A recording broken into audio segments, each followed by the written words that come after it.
Hi everybody. In this video I want to do an alternate solution to a problem I did in a previous video. Alright, so here's the problem. I have a charge moving in a magnetic field. At the instant of this problem, this charge particle has a velocity of 5,000 meters per second south, where I'm taking south to be out of the board.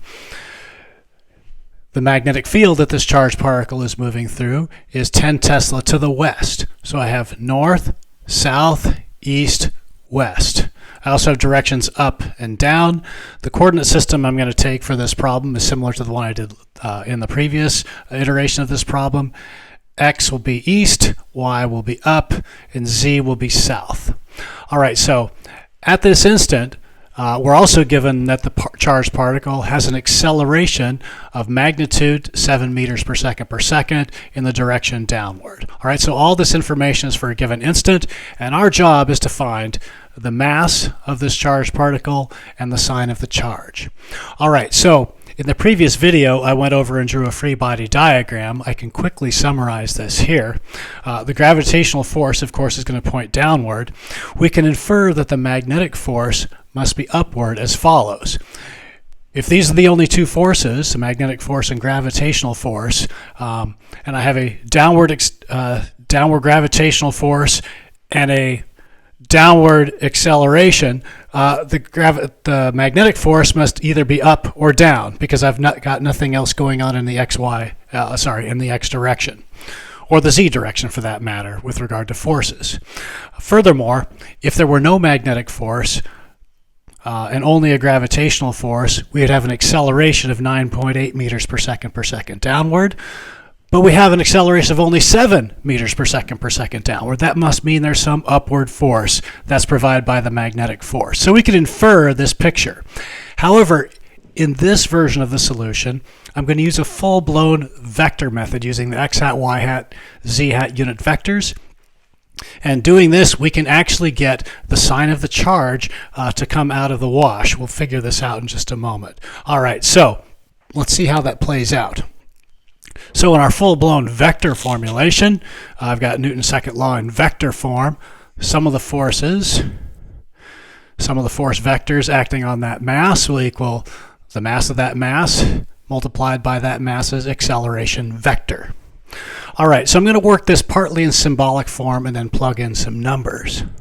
All right, so in terms of our force vectors, I've got my magnetic force vector plus my gravitational force vector equals mass times acceleration. Now, just to be careful, yes, the gravitational force, is downward. It has a negative y component, but in terms of a symbol, I'm taking the magnetic force vector plus the gravitational force vector. This vector will happen to be upward. This vector happens to be downward, but in terms of vector symbols, that's the way it works.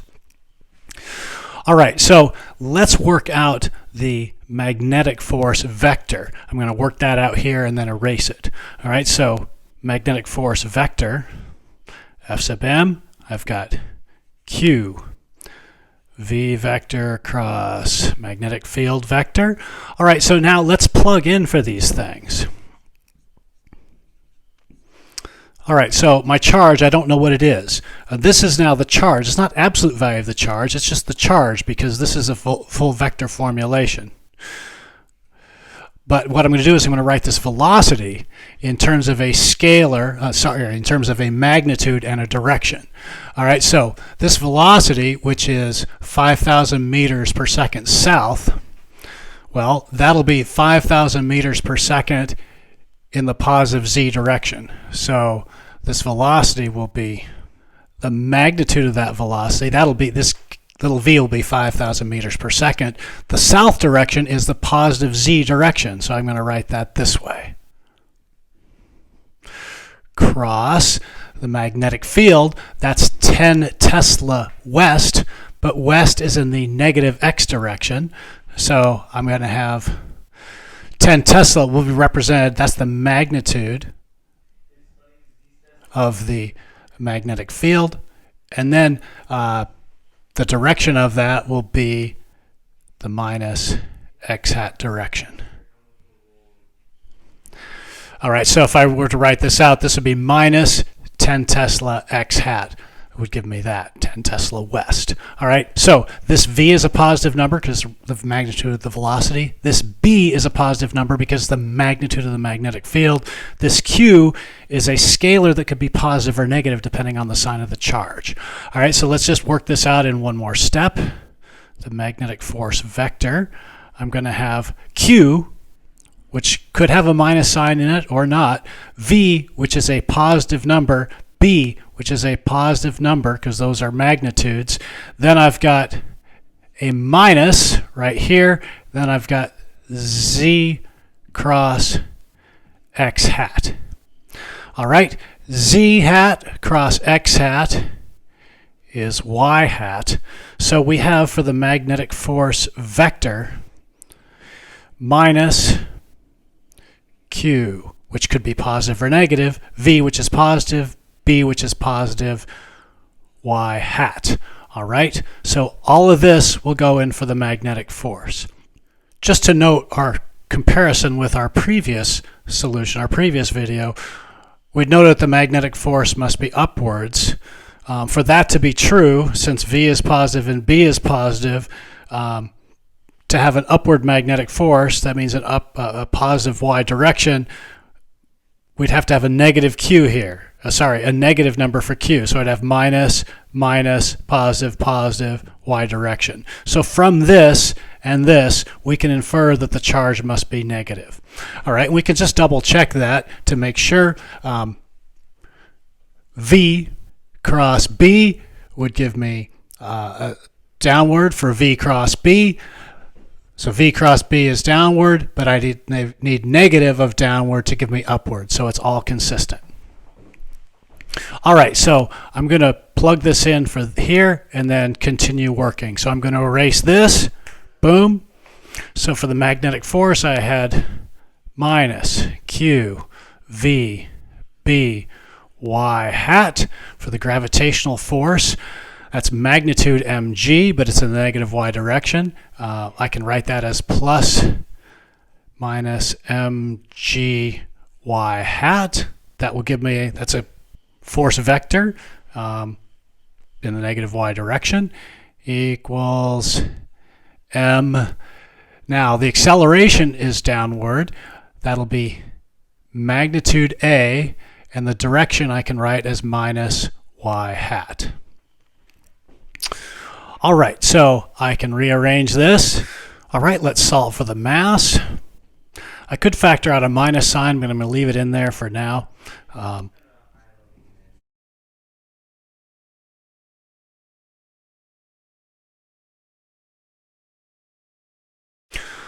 All right, I'm going to factor out, well, what I can notice, I'm going to factor out the stuff from the in front of the y hats.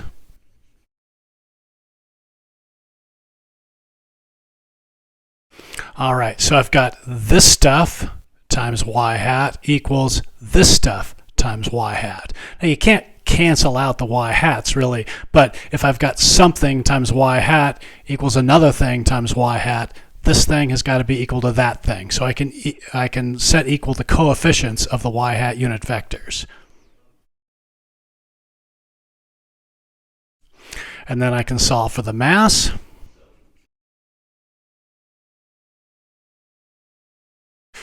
And then I can plug in all the stuff. But first, let's note this. If I want a positive mass, I know that g is 9.8 meters per second per second. A is the magnitude of the acceleration. That'll be 7 meters per second per second. So I've got a positive number down here. V is positive and B is positive. So Q must be negative, so I can have a negative of a negative to give me a positive and give me a positive mass. So that's what I meant earlier when I said that the sign of the charge could come out of this analysis. Of course, we already figured it out from the way it must be and from the acceleration, but we can also get the charge this way. All right, so now I'm going to plug in all the numbers. Q, we've determined, must be negative. So we'll have minus 50 times 10 to the minus 6th coulombs. V V, that's the magnitude of the velocity, so that's a positive 5,000 meters per second. B, that's the magnitude of the magnetic field, so that is a positive 10 Tesla. I have all of that over G, which is 9.80 meters per second, minus A, where here A, remember that was given to be the magnitude of this acceleration. So that's 7.00 meters per second. All right, if I grind out all those numbers, I will get the value of the mass. I'll just put it up here. Mass equals 0.893 kilograms. And just a note on those units, QVB, right, that came from our magnetic force. QVB must have units of newtons. If you have charge in coulombs, V, speed in meters per second, magnetic field units in Teslas, this will give you newtons. So I have newtons divided by meter per second squared units for both of these, and that will give me kilograms. In this example, we did this with a full-blown vector method. When you're working that method, you have to be really careful to distinguish between whether you're talking about magnitudes of vectors, the directions of the vectors, the components of the vectors. So you have to be very careful. This A is the magnitude of the acceleration.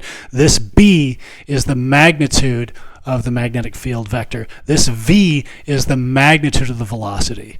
All right. This Q is not a vector, it's a scalar. It might have a minus sign hiding inside it, and in this case it did. Okay? Thanks for watching.